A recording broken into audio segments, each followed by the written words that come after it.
बुद्ध की इन बातों में छिपा है अशांत मन को शांत करने का मंत्र। आप भी जाने। हम सभी जानते हैं कि व्यक्ति का मन बहुत चंचल होता है।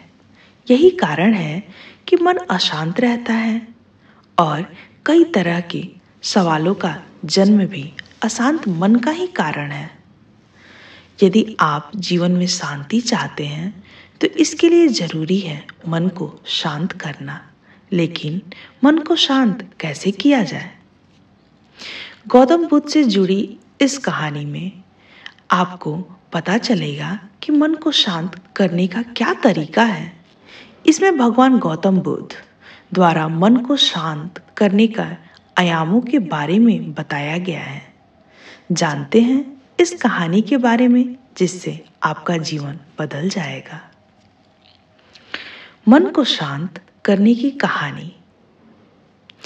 एक बार एक लड़का गौतम बुद्ध के पास जाकर कहता है, मेरे जीवन में बहुत अशांति है, कृपा करके आप मेरा मार्गदर्शन कीजिए जिससे कि मैं इस अशांति से छुटकारा पा सकूं।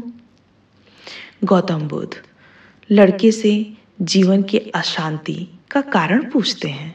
लड़का उत्तर देता है, अत्यधिक विचारों के कारण मैं भीतर बहुत सारे विचार आते हैं जिससे मेरा मन अशांत हो जाता है।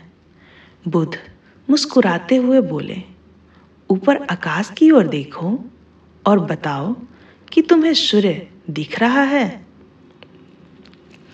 लड़का ऊपर देखता है और कहता है, धूप दिख रहा है। बुद्ध उससे पूछते हैं कि अगर तुम लगातार धूप में खड़े रहोगे तब क्या होगा? वह कहता है, मुझे अत्यधिक गर्मी लगेगी और शरीर में बेचैनी होगी।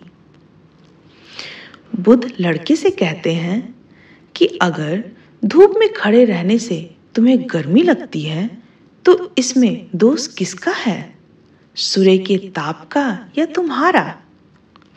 लड़का कुछ सोचने के बाद कहता है, इसका जवाब आप भी बताइए। बुद्ध कहते हैं, सूर्य का काम है ताप देना और ताप का काम है गर्मी लगाना। ऐसे में तो दोष तुम्हारा ही है कि तुम धूप में जाकर खड़े हुए जिससे कि तुम्हें गर्मी लगी। तुम्हें अगर शीतलता चाहिए तो तुम्हें छांव में रहना होगा। ठीक इसी तरह चंचल मन का भी स्वभाव होता है विचारों और भावनाओं को जागृत करना। विचार क्षण भर के लिए होते हैं, लेकिन विचार से पैदा हुए भावनाएं देर तक टिकी रहती हैं। लेकिन यह तुम्हें निर्णय लेना है कि तुम्हारे विचार और भावनाओं के साथ चलना है या अलग दिशा बनानी है। बुद्ध कहते हैं, मन को शांत करने के लिए तन के आयाम पर काम करना सबसे आसान तरीका है।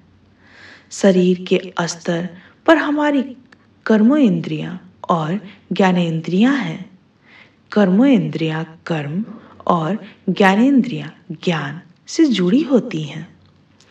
इससे हम अपनी संवेदनशीलता को बढ़ा सकते हैं, यानी हम जो भी काम करें उसे आनंद के साथ करें। मन के आयाम से हटकर तन के आयाम पर जाने से ही तुम्हारा चित्त शांत होगा। ऐसा करने से तुम मन के आयाम से हटकर शरीर के आयाम पर आ जाओगे। ठीक उसी तरह जैसे तुम धूप से हटकर छांव में आ सकते थे। मन के आयाम से हटने पर तुम्हारी जागरूकता तन पर आ जाएगी। जब तुम तन के आयाम पर काम करोगे तब तुम्हारा चित्त शांत होगा। इसलिए हर काम को तन के आयाम पर करने से मन स्वतः शांत हो जाता है। लड़का बुद्ध से कहा, अपने भीतर के सुर को कैसे सुने? बुद्ध कहते हैं, किसी शांत स्थान पर रहकर जहाँ शांति हो, तब अपनी आंखें बंद करो और मन के भीतर चल रहे शोर से हटकर भीतर के सुर को सुनो। और नहीं सुनाई दे, सुनने की कोशिश करो। सुर निरंतर चलता रहता है, लेकिन बाहर के शोर के कारण तुम अपने मन के भीतर चल रहे सुर को नहीं सुन पाते हो। जब तुम अपने दोनों कानों को अपने हाथों से बंद कर दोगे, तभी मन का सुर को सुन पाओगे। इस तरह तुम मन की अशांति से दूर हो जाओगे और तुम्हारा मन शांत हो जाएगा।